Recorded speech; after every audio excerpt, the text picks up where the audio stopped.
Band on the Run, side 2, 50th. 3, 2, 1. Untitled Beatles Podcast. TJ. Tony. It's the Untitled Beatles Podcast. Last podcast of the year 2023. How are you? You know, I'm good. It's been a really good year. I mean, is that right? Yeah. Yeah, I think it's been a good year. And I think 2024 is going to be an even better year, my friend. And, you know, much like the Beatles fan club recordings or the early ones, we're not high enough to do the later ones. Not yet. What I would say is, you know, how grateful to everybody who listens and everyone who supports us, whether on Facebook or Instagram or Patreon. I don't check X/Twitter because I don't have the stomach for that anymore. So if we have fans there, I apologize. I don't see any of it, but thank you. This started out as a pandemic catharsis for two improv Chicago guys who love the Beatles and have always been buddies, and it's been so fun doing this ever since. So it makes my resignation that much more difficult. And but I am going to need more money. Are we cool? You do this every year. You always feign resignation. I see through you, pal. I know. Oh, where you're this looking is going. through me? Where did you go? This is how people get promoted, my guy.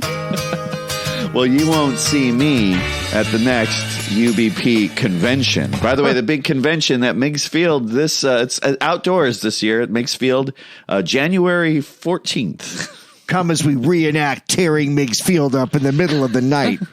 Wikipedia that stuff, because Mayor Daley's son, shortly after 9/11, decided to take away Chicago's private airport on the lake, which I think I agree with, but don't agree with how it happened. Yeah, it was very Baltimore Colts. Yes, it was very Ryder truck in the snowstorm. Riders in a snowstorm. It was quite a sight. Bulldozers, backhoes, and other heavy equipment rolling through the loop just before midnight under police escort. Their destination was Meigs Field, where, under orders from Mayor Daley, they began digging ditches and X's in the cement runway. Riders on the storm. Well, TJ, let me be the second to thank all you listening for, liking us, subscribing to us, writing us kind reviews on wherever you listen. We do have a Patreon. You're welcome to join that. There's 3 levels, $1, $3, and $5 a month. The $5 club is called the Star Club, and you get to hear your moniker shouted out every month. And if you're lucky, Jared comes over and hands you a $5 footlong. Oh, God. $5 footlong. By the way, Beatlesque. That's a Beatlesque banger. It's totally that Subway jingle is a Beatlesque banger. No question. Put that on the Blue album and kick off Now and Then. They should have put the Subway jingle at the Blue album. I got all your albums, even the one with the Subway jingle on it. What's up, man? I can't believe I met you. I swear to God. How come, when are the Beatles getting back together? Tomorrow. You're full of it. When are you getting back together? I love your album. I like your Blue album. Hey, what's up, guys? Hey. All right, so let's do our roll call. This will be a holiday version of the Patreon roll call. Oh, no. So thank you to our listeners. Long live George Harrison in Australia, Glenn Kay in IOWA, Matt Kuharski, Beetle Dave, a.k.a. DZ Keys, Susan from Baltimore, Bert Scheid, Joanne S., David S. from Chicago, Max Como in Montreal, Matt Meyer from Spring Hill, Tennessee, Mick B. from Minnesota, Nowhere, Doug Tabor, Stephen A., Mary Kate, Skyler, Mr. D. Sticker. I'm going to keep trying to go lower each time. Michael S. Cat V. from Minneapolis, Anthony P. in Portland, Terrence D. Yip. Who's the next name? Dave B. Steve G. Me sloth, baby Ruth. Mark Guarino in Chicago. Steve L. from a little town in Indiana. And our newest member, Robbie 2, Electric Boogaloo. Thank you so much for being a part of our Star Club. We couldn't do this without you. We got some wonderful gear because of y'all. So thank you so much. Fab and gear. Fab and gear. Yeah. We think you're fab and really cool. Dig this. All right, man. It is time to continue our deep dish on the 50th anniversary of Band on the Run. We're doing side 2. And as promised, we were going to talk about the artwork and packaging. Excuse me while I whip this out. Whipped out my jingles. Well, my jingles were resting on top of my Band on the Run LP. That's just the way Paul wanted it to. Yeah, You're going to turn down the lights and crank up no words, aren't you? You look beautiful. I would like to bite that lip. I think I like that too. I'm not going to touch you. Not until I have your written consent. What? All right, man. All right, yeah. So this is I think this is a cool album. It's the art direction on it is nice. Yeah, it's a great, iconic cover. Oh, you must lose your shit with that amazing font.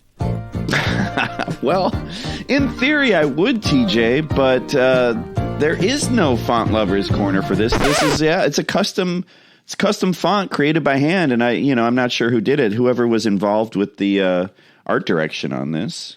Is that a Roy Kahara? By the way, it's custom made for two lonely people like me and you. Yeah, man. I don't know who actually made the font. There's nothing on the cover that or back cover that indicates who did the art direction on this. It leads me to believe that this is maybe a Paul and Linda thing, just as like John did the cover art for Mind Games. You know what I mean? Right. I'm looking for information on the J card of my Columbia cassette. And there's a barcode on the front, and the back says, other cassette catalog by this artist, Red Rose Speedway, Wildlife, et cetera, and so forth. No info. The UPC symbol, by the way, is as big as the album art on the cassette. Very funny. The original QR code. Back in my day, this was a QR code. Then they had to add more letters I don't understand. Time traveling angry guy.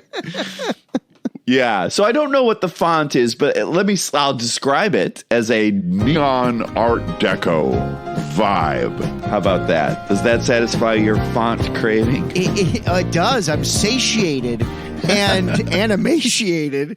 You know what, Tony? It actually really evokes a strong feeling of the 50s. It makes me think a lot about the great 50s, the famous 50s comp Beatles rock and roll music. I want to see some large glasses of Coca-Cola. Coca-Cola, yeah.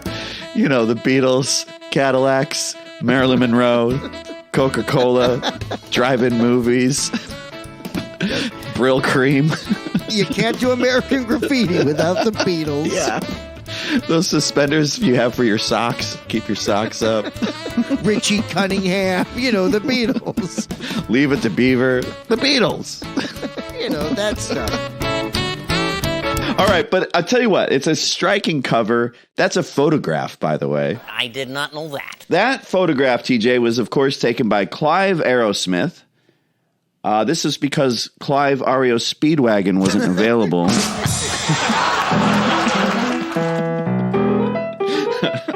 Thank you. Thought you would enjoy that one. I don't want to correct you. Can we have the buzzer effect for a minute? Thank you. It was actually Clive Aerosmith feat Run DMC. I'm sorry, that's the reverse. It was Run DMC feat Aerosmith, I believe. It should be. It should Raising be. Hell album, yeah. Well, the photo, okay, so it was taken October 28th, 1973 at Osterley Park. That's a mansion, so it's not a park. It's one of those like Downton Abbey kind of joints. And as of 1991, it is open to the public, so you can recreate this iconic photo yourself. And what's cool, I believe on one of those reissues, TJ, there's 15 minutes of footage from the photo session, the 2010 reissue, I think. Yes, in the archive box set. Yes, it's really neat. There's also a documentary on Lagos in that 2010 box set I'm happy to share with you. Oh, I'd love. Yeah, I see. So I actually haven't seen that. I would like to see that. Some actual footage from there. Yeah, right on, man. They reenact the mugging. Oh, with the guy from Forensic Files narrating it. Yes. 31-year-old Paul McCartney was the lead singer and songwriter of Wings, one of the most popular bands to emerge from the England music scene. Rents were cheap, drugs were plentiful, and crime was rising. Well, so who's on the cover, man? They're all dressed in black trench coats. Who's in this band? How many people are in this band? Some famous people, actually. Exactly, man. Let's go from left to right. Michael Parkinson, man, TV broadcaster. He hosted a chat show. There are some great interviews with several of the solo Beatles throughout the 70s and 80s. Paul, good morning. Good morning, Michael. He was friends with all the Beatles, and it gives him a great kind of perspective and history as being part of the Beatles story in the UK. This has taken a while. Many years, really. I promised you years and years ago, and I've finally come good. That's right. In fact, I think it's Band on the Run when we did that. I was one of those cloak on the sleeve, and the deal was that you would do an interview with me sometime in the future. You got Kenny Lynch. Now, we've talked about Kenny before because he was an actor-singer who toured with the Beatles in the early years and recorded Misery in '63. I remember all the little things we've done. You'll remember and you'll be the lonely one. Please come back to me. Which I think he was the first person to ever, other than a Beatle, record a Beatles song. I think. Then there's James Coburn. Action Western actor James Coburn. You've seen him, TJ, in The Magnificent Seven, the Bond parodies Our Man Flint and In Like Flint, and Duck, You Sucker. Rod Steiger and James Coburn together to blow you apart. Did you know, TJ, he was a pallbearer at Bruce Lee's funeral? Of course you knew that. He was a John Bear at Bruce Springsteen's bar mitzvah. That's how it all came together. I did not know that, Tony. I did not know that. Yeah, there's all these people on the album cover. Okay, and then we get Clement Freud, grandson of Sigmund Freud. In the day, he was a broadcaster and politician, and after his death, we learned about some problematic aspects in his life. Let's just say he was Mr. Carlson at the bike shop on Different Strokes. Oh, God. Hey, Mr. Bicycle Man! Hey, Mr. Bicycle Man! Yeah, he was icky Different Strokes. Yeah. And then we have knighted actor Christopher Lee. TJ, you've seen him in Tale of Two Cities, Dracula. Actually, The Wicker Man. Have you ever seen The Wicker Man? Is that like the Empire Man? 588-2300 Empire. There's no phone number attached to this one. No, it's like a cult horror fantasy kind of a movie. It's real nutty and pagan and wild. You will simply never understand the true nature of sacrifice. Take the flame inside you, burn and burn delay. Never seen it. I do like my Merlot, nutty, pagan, and wild. And then last but not least, John Conti. He was a pro boxer from Liverpool. TJ, he went 34-4-1. The one was a draw? Must have been. Yeah, and a draw. Yeah. But he was this Liverpool cat, and I guess he was very handsome. People considered him handsome. You can take a look. He's on the cover there. Yeah. Tony, are you aware who Bill Conti is? Yeah. Rocky. He did the Rocky music. Well, I'm not familiar with that, but I know he wrote the Dynasty theme. Oh.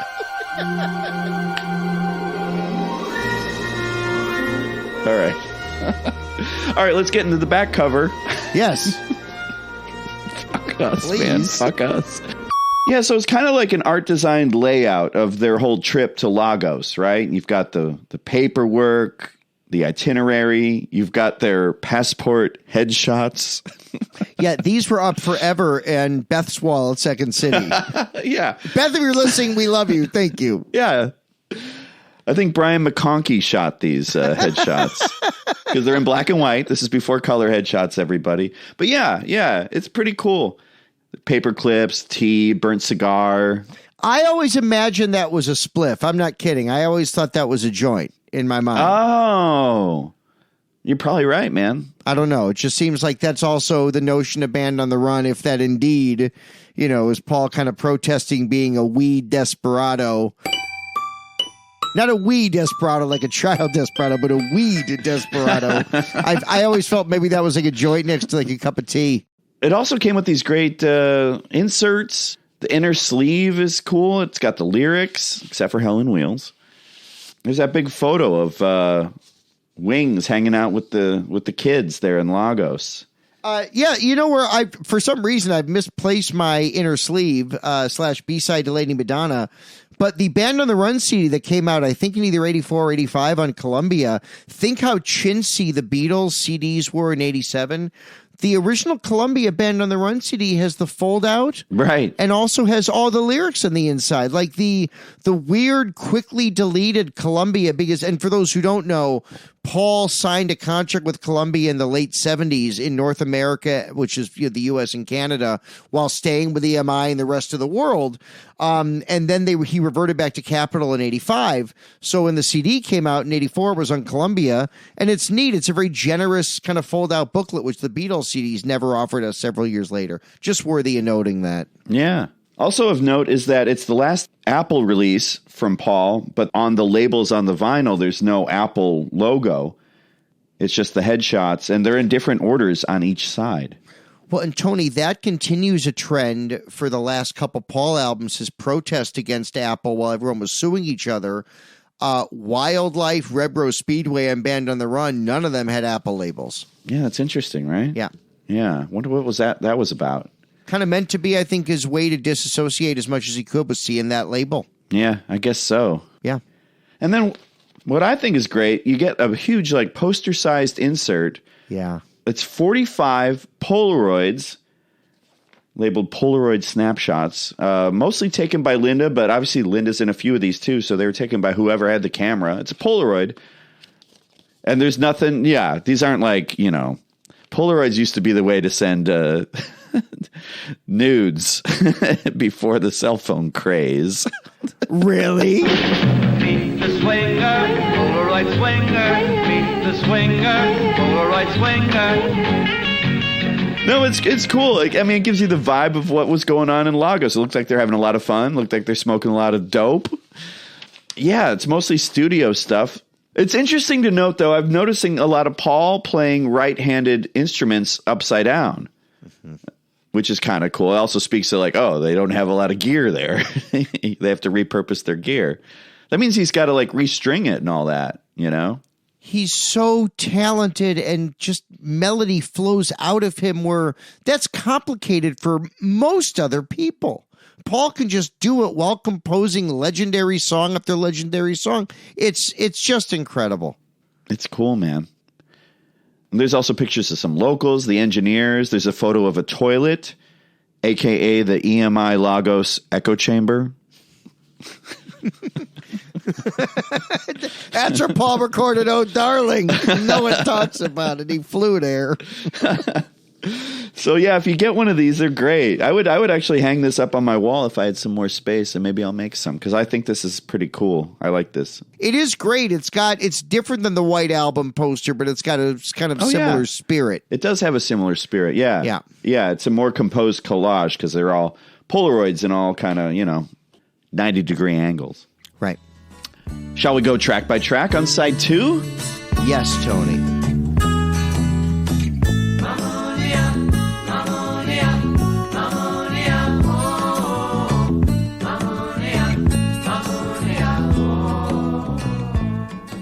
It starts off with Mamunia. Or Mamonia. Yeah, how do you say it? It's spelled Mamunia, right? Mamonia is what they're singing. Yeah, but it's spelled Mamunia. But it said Mamonia. Well, when does a U sound like an O? You say ammonia, I say ammonia, ammonia. However one says it, it's a great song and it's got a Here Comes the Sun element to a side 2 opener. Excuse me, Abbey Road cassette people. I know that opened side 1. Yes, I you. apologize. Thank you. That's how I heard it. I know it. That's why you're not a huge fan of that album. Overproduced. There's something about Ammonia that's very uplifting. I think it's a great side opener. It's another great reason to have this on vinyl. It might have been a bright blue day, but rain clouds had to come this way. They're watering everything that they can't see. It is, man. It's classic. I would still put this under the umbrella of soft rock Paul. This could have been on Red Rose Speedway. Yes. I still think in a great way. Yeah. I still think it's hilarious that people dog on Red Rose Speedway as it's light, it's blah, fluffy, it's not real rock or whatever people had up their ass about Paul McCartney in 72. 73, he's coming out with some stuff. It's good, it's better, it's maybe more polished, but it's not too far removed from that record. Yet somehow now he's the hero. I find that fascinating. Tony, I love Red Rose Speedway as well, and it's so good and so charming of its own accord. But I think universally, Ammonia is one of these tracks, the songs are just better written on this. I feel like his confidence began to soar with Live and Let Die once again. Certainly My Love was a massive hit, but going on tour, Live and Let Die becoming such a huge hit, I feel like his overall songwriting on Band on the Run is a notch up from the songwriting on Red Rose Speedway. That's the difference, I think.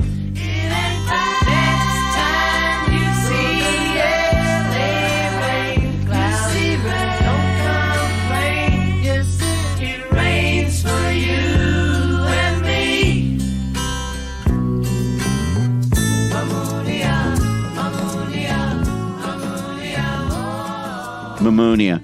And it was, so this is, if you say Beatles VI, I could say Ammonia. All right, that's your Beatles VI. Ammonia. Mama Munya is, you can say what you want. But you know what my favorite song actually is? What? Masimunya. Check it out. So this song, it was written actually in Marrakesh, where Linda and Paul were staying at the Hotel Mamonia. So it's MamouniA.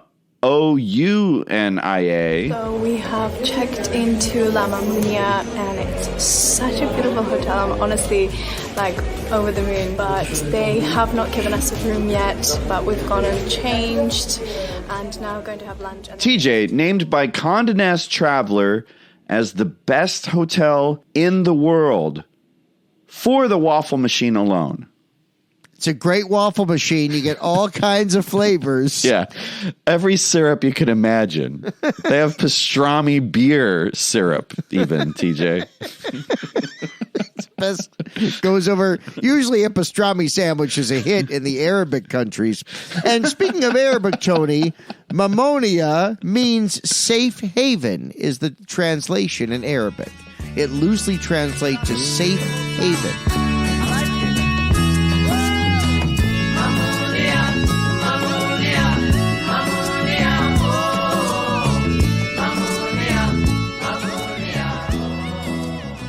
So the 8 Arms to Hold You guys say that this song is, quote, so lightweight it'll float off. All right. I've always liked the cut measure thing, though, going back into the chorus. I think that's a really groovy thing. I like this song. I like it. I love it. I compared it to Here Comes the Sun, and some of that is that kind of moogie keyboard effect is wonderful I love that in this too. Yeah. Playing its own counter melody. I'm sorry, I love the 8 Arms to Hold You book. I love those guys, but I think the song is wonderful. This song, again, if you want to compare this to Single Pigeon, fine, but I think it's a notch and a half up from a songwriting standpoint. And it's arranged so nicely. It's in 2 different keys. This is a great one to me. I concur, man. I concur. First song to be recorded for the album, so it's got that going for it, too. There was some talk. Yes, that's right, Tony. And there was some talk that this might have been planned as a single, and that's why this was taken off the B-side to Jet. Yes. I read that same thing. I think that was in the Spicer book, right? One of the Apple Spicer things. Yeah, the indispensable without the Spicer book. Another note I have, I just want to say quickly, the Linda harmonies here, Linda's voice is so good, and there was a time when Paul might have double-tracked his own harmonies. Right. But to hear Paul and Linda do it is magic.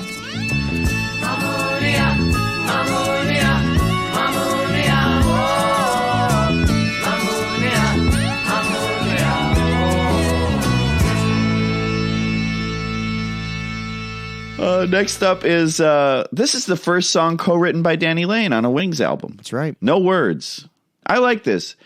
This is a song, like, I know, yeah, we were comparing this record to Who's Next, I believe, on the Side 1 app. And, like, this is the song that doesn't get played as much on the radio. And so for me, it's just a more refreshing song. This one I haven't heard too much. I dig this song. It might be my quiet favorite on this record, man.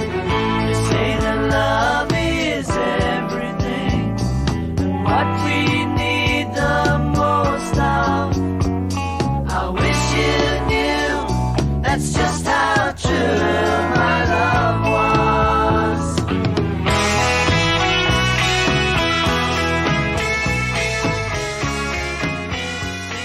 Yeah, I think it's this album's Well, Well, Well.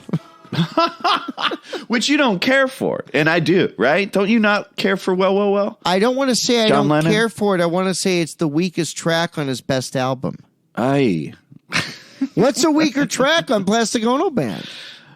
My Mummy's Dead, maybe? I mean, I don't know. Yeah, but that's... Do you count that? That's more like an inner groove, Sgt. Pepper, do you? No, My Mummy's Dead is the now and then of Plastic Ono Band.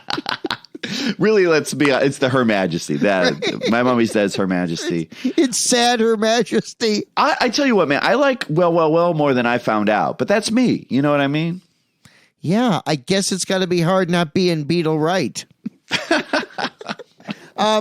Yeah, man. I mean, this is fine. And it actually, Denny Lane wrote the first part. Paul wrote that Burn and Love part where he does that kind of rock ballad scream thing, which is worth it enough. I just feel like what the 8 Arms to Hold You guys said about Mamoni, I feel about No Words. This song's lightweight. The guitar gets heavy, sure.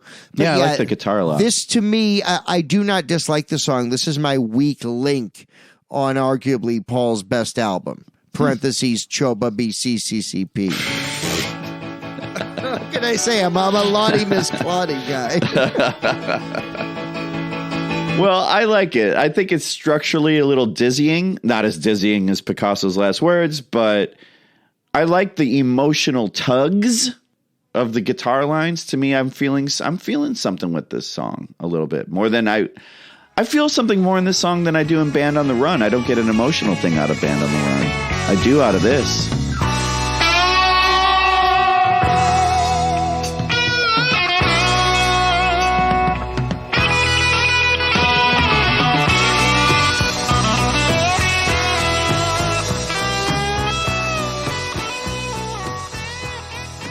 And why?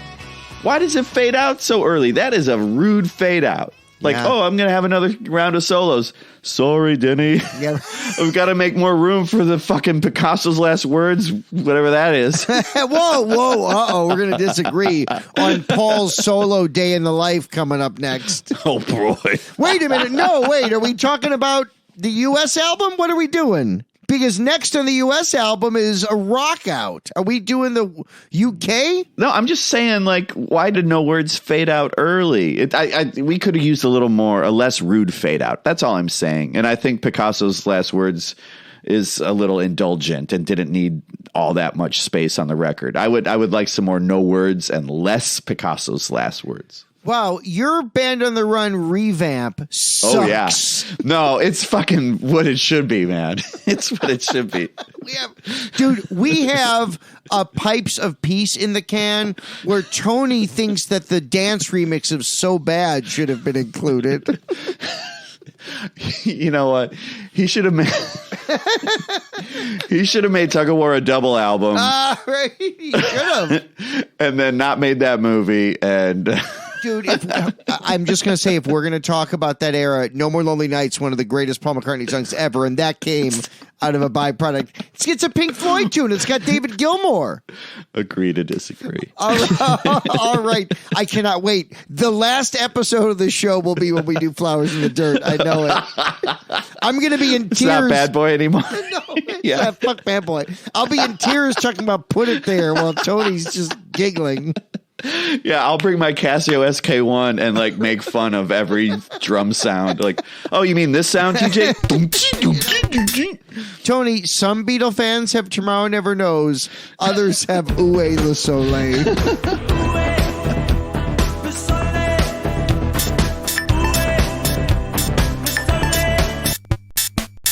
Back to Band on the Run. The version we're going to do right now is not just the U.S. version, but the one that Paul commemorated for the 25th anniversary and the upcoming 50th. Helen Wheels, a single that Capitol urged Paul to add to the album. Yeah. Basically saying, think of, in the States, all your albums had the singles, unlike in England, and they sold millions upon millions of copies. Throw this one on there. Paul did, and it didn't just elevate the album. I actually think it takes the album, the US version, to a whole other sphere. It's a great rock. It's mindless. It's got kind of a Steve Miller, like it's pointless and a great rock out at the same time. I love this. Said farewell to my last hotel and never was much kind of a boat. Glasgow town never brought me down when I was heading out on the road. Carlisle City never looked so pretty and the ghetto freeway is fast. Slow down drive, I wanna stay alive, I wanna make this journey last.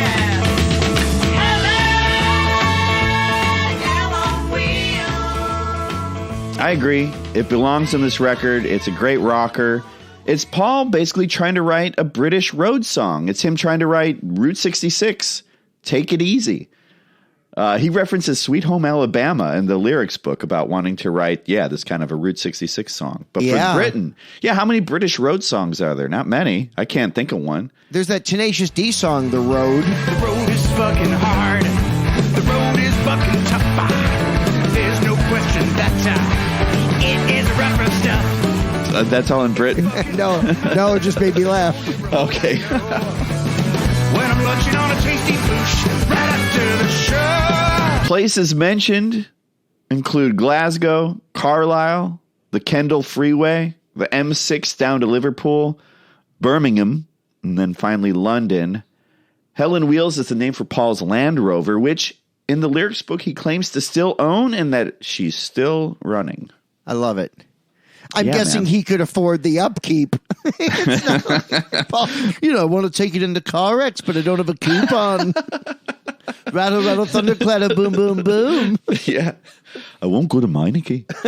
Not after the last time. Terrible, Paul. Terrible, Paul. Random Liverpool. Meineke. Meineke, it's where you get your muffler. I also wrote this song in a minor key at first. Then it became major key. Won't take Helen Wheels to the major key. Dumb. I took Eleanor Rigby to minor key, but it took maybe my Meigs to major key. Hey, man. So, okay. All right. So here's the thing that happens, right? Sailor Sam from Band on the Run makes a cameo in Helen Wheels. That's right. In Band on the Run, he'd been searching for everyone. And the jailer man and Sailor Sam were searching everyone. And in Helen Wheels, he will never be found. Sailor Sam, he came from Birmingham, but he never will be found. Yeah, I love it, man. I love it. Do you think that this song inspired Holiday Road, Lindsey Buckingham? Well, in the 2010 archive reissue, Helen Wheels is a bonus track, but has dogs barking in the fade out, just like Holiday Road.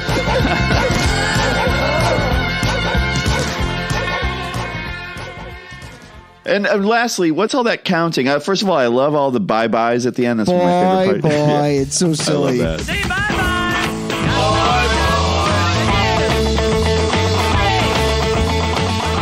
It's silly and it's fun. It's cool. It's fun. I love that. There's an Admiral Halsey quality going on with that. But what's going on with all that counting on the fade out? Like, he's not counting into anything. I think he's doing aerobics or something.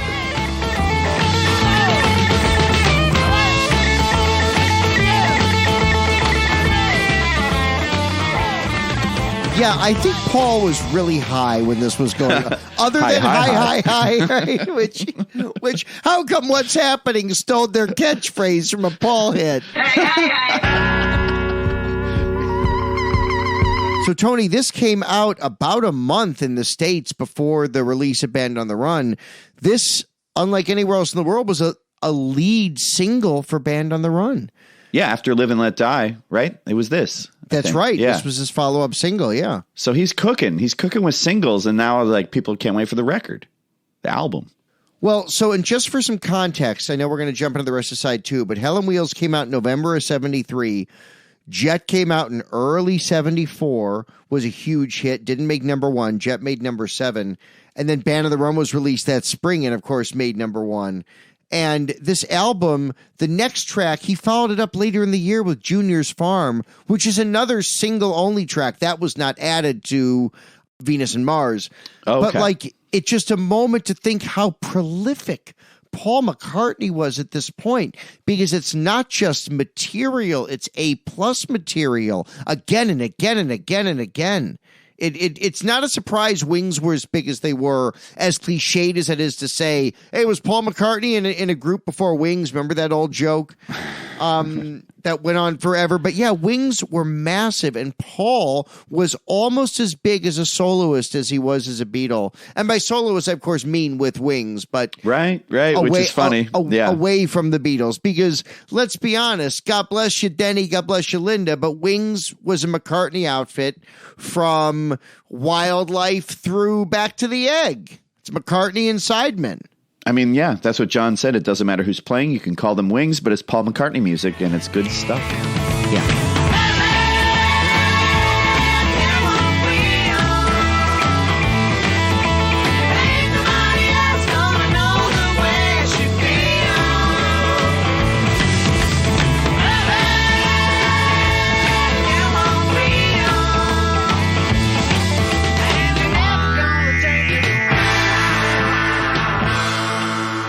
All right, let's duke it out, man. Picasso's last words, parentheses, drink to me. This is, to me, a curio of a song, and I've called it genre roulette. This gets into his infatuation with medleys. Well, and also his infatuation with celebrity stories, because the Dustin Hoffman impetus to this one has been told many, and it's worthy of it, but it's been told many a time. Yeah. Briefly, Paul was hanging out with Dustin Hoffman in Montego Bay. Dustin asked Paul if he could write a song about anything. Paul said maybe. Dustin then produced a Time magazine article about the death of Pablo Picasso. And in doing so, TJ, Dustin Hoffman inadvertently invents the musical improv game known as Sing It. Yes, he did. You got that, Lawrence Fingerhut? If you're listening, Lawrence, thank you. Yeah. So Sing It is a thing that happens. But basically he did. He's sing a song about anything. So Paul hits a chord on a guitar and just kind of cranked it out on the spot. And then at the end of the night, Paul and Dustin each gave Linda $5 for her coaching fee. Which was promptly spent on Old Styles at the bar at I.O. Yeah. But did you ever see Baby Wants McCartney? Obviously, improv is extremely important to you guys. Okay, so this was the one that was recorded at Ginger Baker's studio, ARC Studios in Lagos. The Lagos suburb of Akija. I'm going to say Akija. It's like their Deerfield. Yeah. There's a great pastry shop over there. Yeah, so Ginger thought Paul should record the whole record there, and Paul reluctantly agreed to do one day. I think as kind of a favor and kind of get off my back, I'll do one day for you, but I want to do things my way, Ginger, not your. I don't want to step into your Tasmanian Devil Tornado. So that's a great Gilligan's Island episode. Yeah. I don't want to have to sing into a coconut shell. Got it, Ginger? So, yeah, they record one day there, and you've got Ginger Baker there ready to play with you. And so Ginger plays a tin can filled with gravel. That is his contribution to this, which to me sounded like a comment. Was that like a passive-aggressive Ginger Baker thing? Like, yeah, I'll play on your record. Give me that box of rocks. A box of rocks. K-Tel presents. Drink to me, drink to my health. You know I can't drink anymore.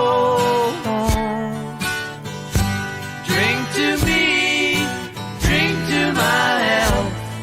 You know I can't drink anymore. I love this song because it feels a bit like a more purposeful You Know My Name. Ah, interesting. Okay. I haven't seen it that way. A little like You Know My Name and a little bit like All You Need Is Love, where they're calling back different parts of different things. I don't know. I feel like it's really beautifully arranged.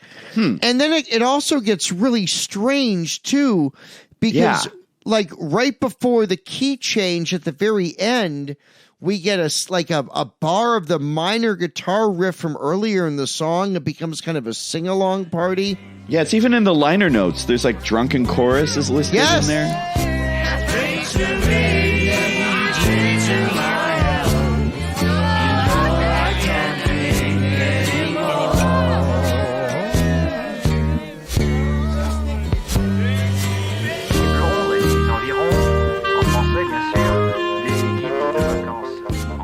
Yeah, and like there's things going on in French. There's weird dialogue here. It's got French interlude. It's got a very Paul McCartney kind of clarinet solo feel to it in there. Sure, When I'm 64, right? Yes, and kind of presaging like Lonely Old People and some of the other You Gave Me the Answer things Paul would do in the next year or so. Yeah, I feel like the grandiosity of this, it's in a perfect spot leading up to the closer, which is about to become even bigger. There's something about this song that I give Paul extra credit for his sense of adventure plus melody. I think this is Band on the Run's Carnival of Light.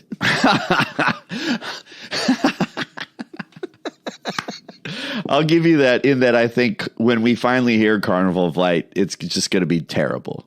You know, it's going to be bad. You think this is terrible? No. Where do you put this? This is my least favorite on the record, for sure. For sure. Yeah, you know what? Here, let me do the merits. I actually like the Picasso's Last Word tune, especially the when they revisit it the second time. I don't need the weird Phil Collins drum thing going on. I don't need those interludes. I didn't like the Jet callback.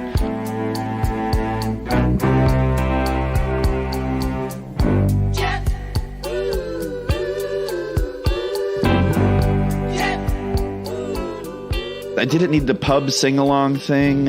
I wrote When I'm 84 on there, like with the clarinet or whatever. I didn't like that stuff. To me, it's like, wait, that song was just fine. Why are you mucking it up with all this, like these detours? You know, I feel like this song gets a little lost. And once I'm into it, then he goes off somewhere else, like with the... What's the other callback? Mrs. Vanderbilt. Mrs. Vanderbilt on Barbiturates callback. Like, yeah, it's in like a lower key. You know hey ho, ho, hey ho,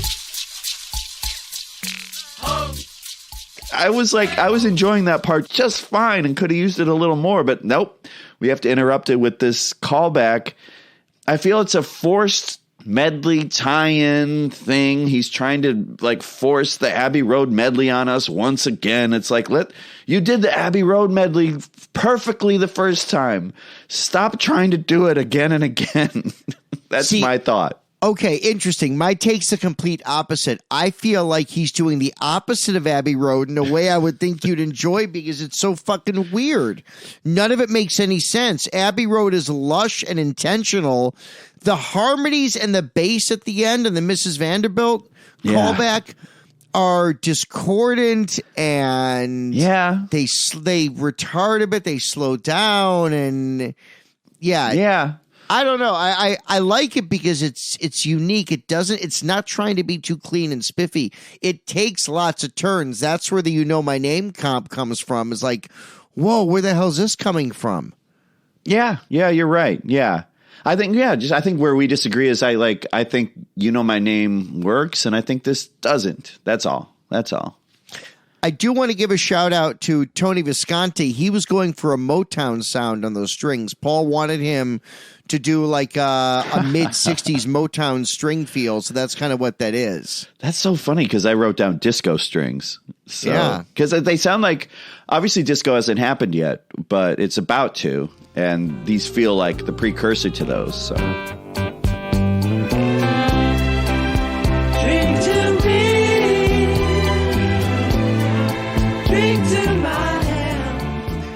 Tony, if I may, the next song is the beginning of disco. Paul, and it's the best disco song ever written. How come Shandog don't love In the Navy? In the Navy. That's my favorite Village People song, actually. It's so funny. It's the funniest one. That and the song Milkshake. Shake, do the shake, do the milkshake, which is a big innuendo number from 1980s Can't Stop the Music, and it's all about... I've seen that movie. I remember. That's a fucking movie. When they come home from school, all right, and they want something that's cold to drink. But yeah, this song 1985 has got a disco beat to it, and it works.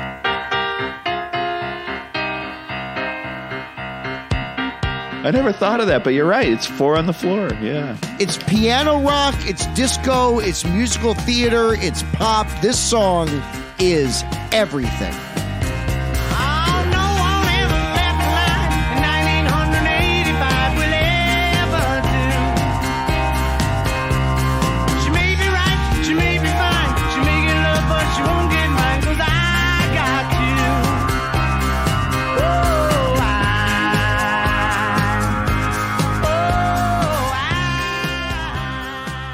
I've always liked this song. I've dug it.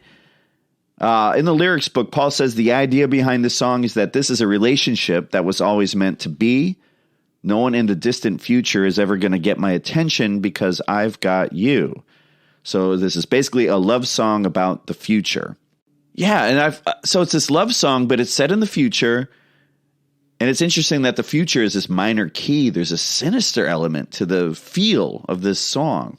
No one ever left alive in 1985 will ever do. I mean, it's even the lyrics are ominous. Yeah, it's like nuclear, what we grew up with, It's scared about nuclear war and that kind of thing. The whole world's just gonna burn when it happens. Just push one button. Just build a bomb just to show how powerful you are. The adults who aren't taking the responsibility are threatening our lives, and they are not protecting it. Yeah, and those synth swells and stuff like that's yeah. It's a show tune. Yeah, I never thought of it as a show tune, but yeah, well, especially at the end, yes, it's got that big Vegas ending. We'll get to that when we get to that. I like the B part though too, when it stops and there's those haunting harmonies.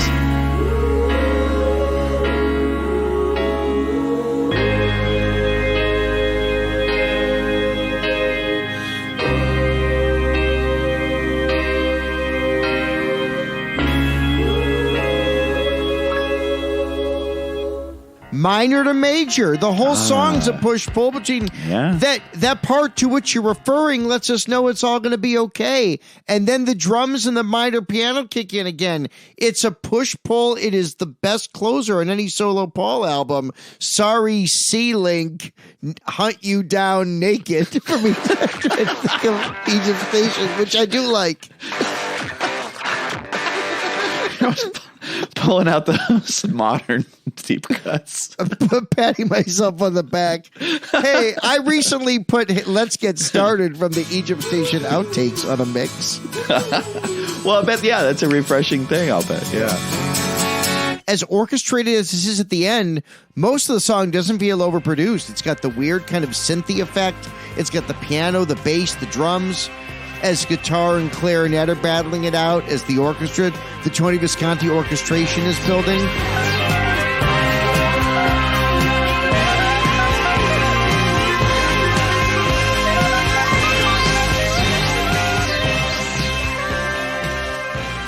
It's got this big, like, Star Search outro. You call it a show tune, but yeah, it reminded me of like a Star Search, like something on TV. It sounds like TV music.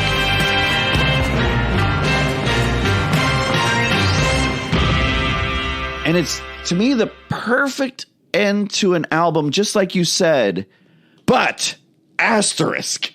No, uh-oh. Then they throw in this commercial for Band on the Run at the end. Like, what?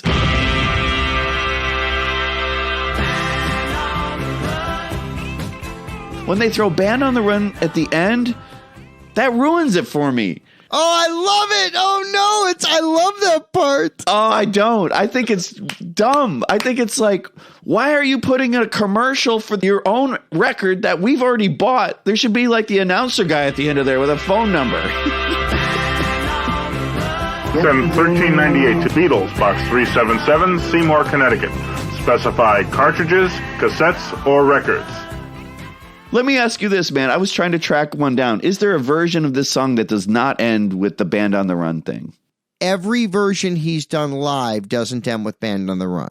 When he does his live in concert, which is another one that was ignored in contemporaneous times. This thing just began part of the live repertoire. I think his tours in 2009 and 2010 around there when the archive collection was released, somebody reminded him, this is a massive album. It was the album of the year in 73. It was on the charts forever. Do more songs from it. And that's when he added Miss Vanderbilt in 1985. Right. And no, this one when he does in concert just ends with it.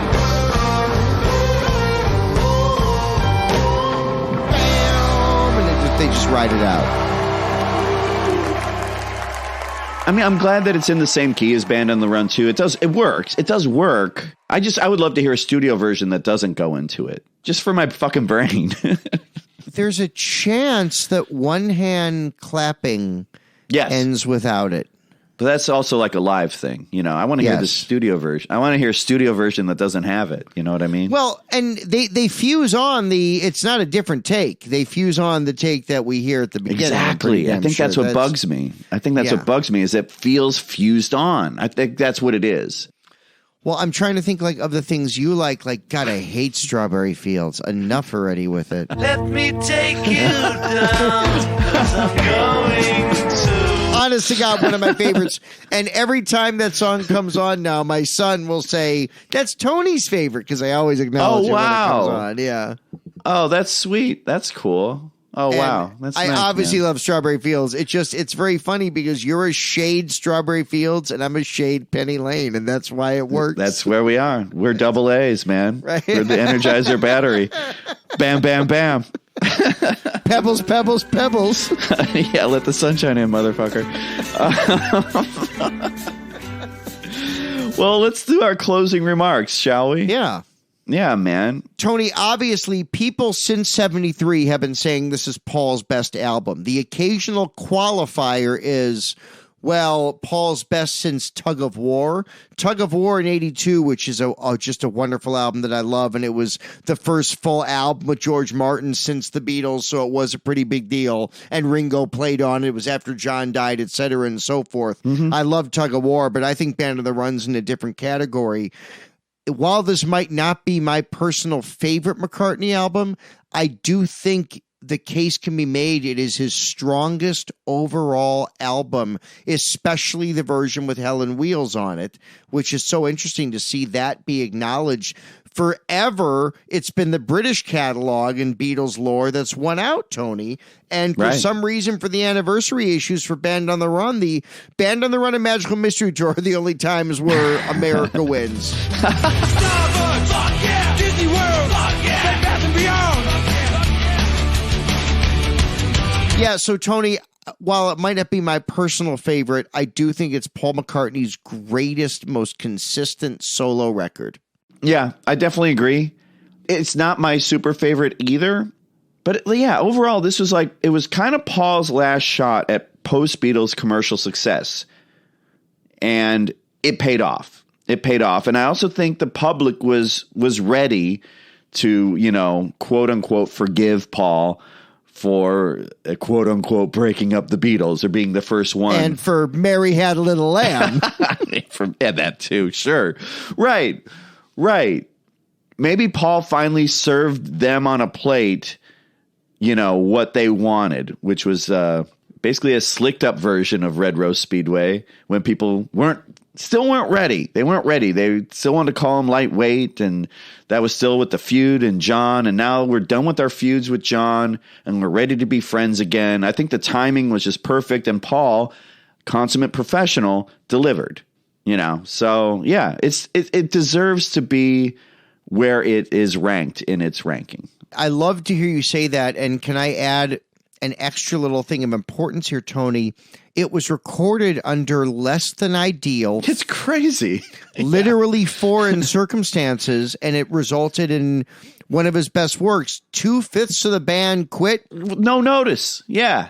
No notice. I mean, obviously with McCullough, you knew it was probably coming. Yeah, maybe, but still, like, it was pretty last minute. You're out a hotshot guitarist, and you're out a fucking great drummer. Jazz guy. Yeah. Seymour was a jazz guy as much as he was a rock guy. He's amazing. So then, yeah, it's just those three in this strange place, learning how to, like, do it on the fly. Almost killed. Not a Right. joke. Paul McCartney and Linda, they were almost killed that evening. Exactly, man. And so, yeah, they were able to just, like, persevere and get through all these hardships, artistic and whatever, life-threatening, and produce this record. And it's still with us today.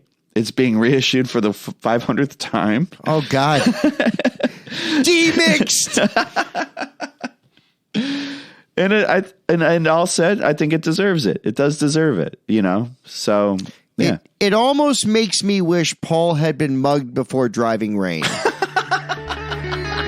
Give me your money. What? You're mugging us? I don't believe it. Riding to Jaipur, riding through the night. Well, TJ, Happy New Year to you.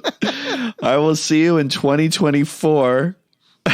It is 2024, Tony. No, not yet. No? Not yet. No. Oh, no, it's not. In a few hours.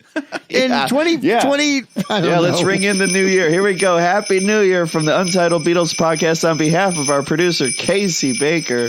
I'm Tony Mendoza. And hey, Tony, what's your favorite vegetable emoji? The penis. Well, I was going to say eggplant, but ding dong, ding dong. Ding dong, ding dong. Ring out the old ring in. The Happy New Year, everybody. On behalf of the Untitled Beatles Podcast, we'll see you in 2024 with Bad Boy. Untitled Beatles Podcast. Like and subscribe. Dustin then produced a Time magazine article about the death of Pablo Picasso, about the death of Pablo Picasso, about the death of Pablo Picasso. If you say it 3 times, it happens. Your contribution to the edit. You're welcome.